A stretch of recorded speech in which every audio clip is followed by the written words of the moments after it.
Hey everyone, Kevin here with Divinely Design, and we have a soap video today, and this is my first time sort of using my new master batch setup. So I had my oils that are already pre-poured, my lye that's already pre-poured. I made it a week ago, sort of sitting in my closet. I just took it out and ready to go. Everything's pre-measured. Today I'm in a springy kind of mood. It's cold out today, so I'm looking forward to some spring weather coming up. So we're going to do a honeysuckle is going to be the name of this. And it has honeysuckle fragrance oil from Nature's Garden, which is very floral and sweet and springy. For the color scheme, I'm going to be doing, color scheme and design, I'm going to be doing a modified tiger swirl, or sometimes I think it's called a dandelion zebra swirl. I'm not exactly sure. I didn't invent it. I'm not sure who did, but it's basically like a stripy swirl on an angle. And for colors, we're going to use Vibrance Yellow Mica, Vibrance Orange Mica. Those are both from Nurture Soap Supplies. Voodoo Mica, which is the pink from Mad Oils. Green Gold Mica, which is from the Conservatoire. For additives, I have 2 tablespoons of sodium lactate, 2 tablespoons of aloe vera liquid. Those are both from Bramble Berry. And we're going to throw in about 2 tablespoons or 2.5 of bee pollen. And bee pollen, if you get it, you can see here, it's kind of chunky. And people eat it. I mean, they put it in yogurt and cereal and all kinds of stuff. But we're going to put it in soap. If you've never smelled it, it has a really interesting smell. It doesn't smell like honey.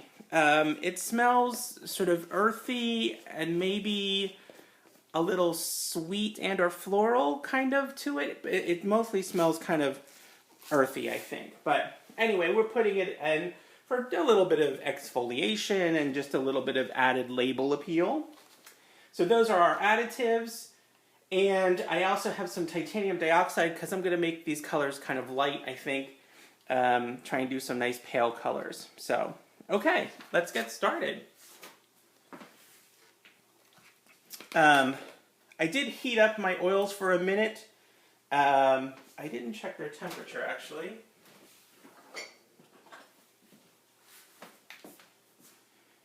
So my oils are 83. And my lye water is 68.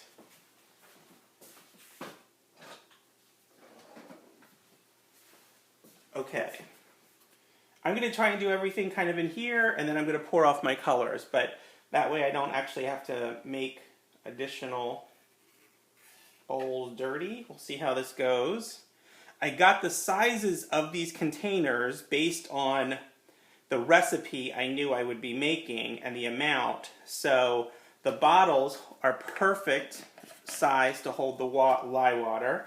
And then as you can see here, this fits it. It's kind of tight. I mean, I don't have a lot of wiggle room here, but we'll see how it goes.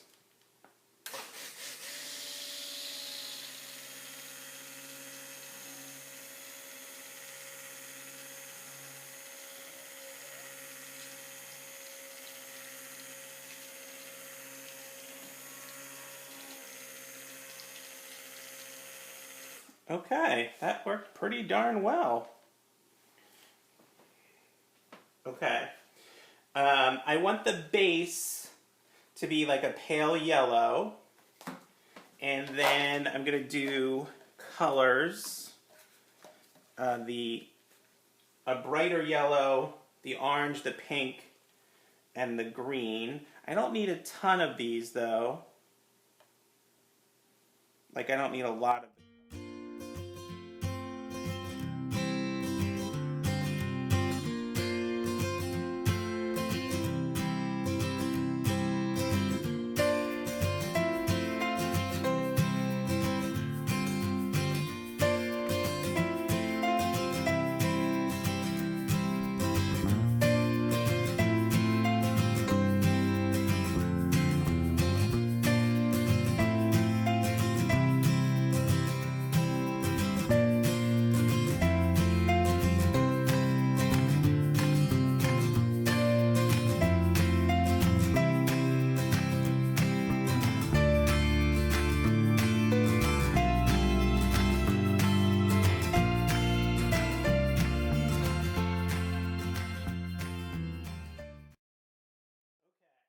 Things are starting to thicken up here a little bit, which is not super surprising since that's a floral fragrance oil. Now, it doesn't have any discoloration, it says, but when I looked it up on Nature's Garden website, they said there is some slight acceleration with it.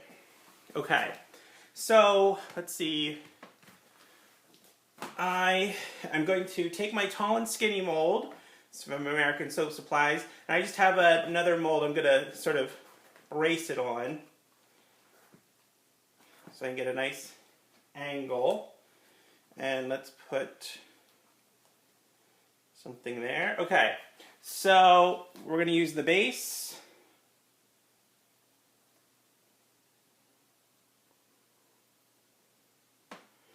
All right, now what we're going to do is just do down the side here, kind of.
So you probably saw, I sped up that middle section where I was pouring, but you probably saw that it got really thick.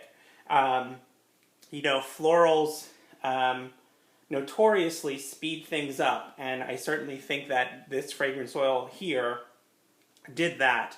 I've used the aloe vera liquid before, sodium lactate before.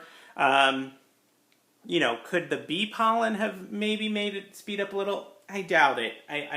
I'm betting it was the honeysuckle fragrance oil. But so we'll see how it turns out. The stripy part, design-wise, that I was trying to do might not have worked out so well. But the top is pretty and it smells really good.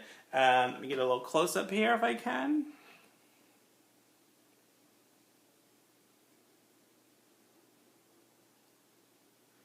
And I put a little glitter on there at the end.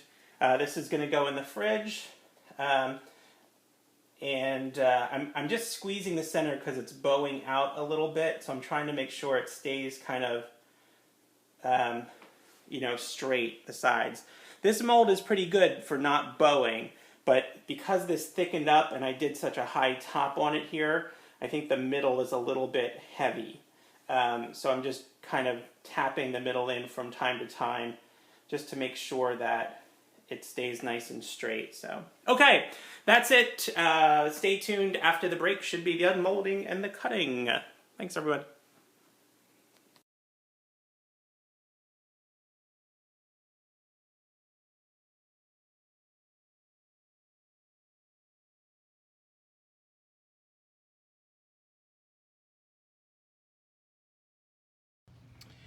Okay, Soapy folks, here we go with the cutting.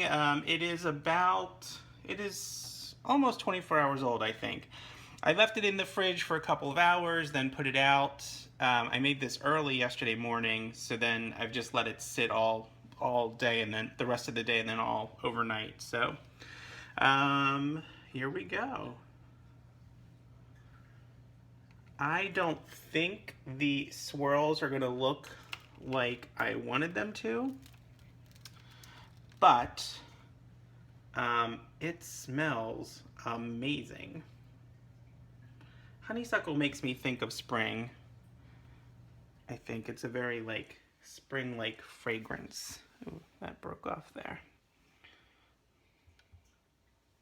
A little in piece. Okay, so okay, not bad.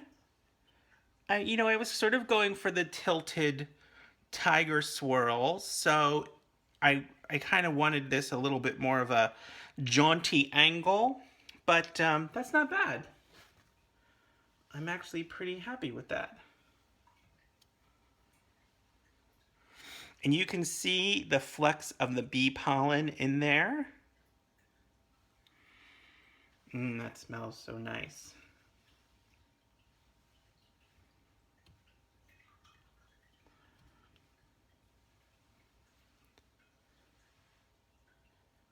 Not bad at all, and the tops are super pretty.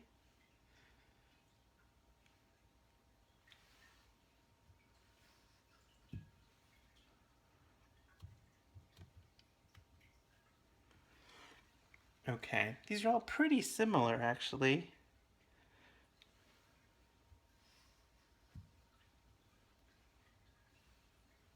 Not bad. And that one. Okay. All right, that's it. Comments, questions, leave those down below. Like, subscribe, do all that fun YouTube stuff. That's it. That's it for a very quick sort of springy type soap. And check back here for more crafty and soapy videos at Divinely Design. Thanks, everybody. Have a great day.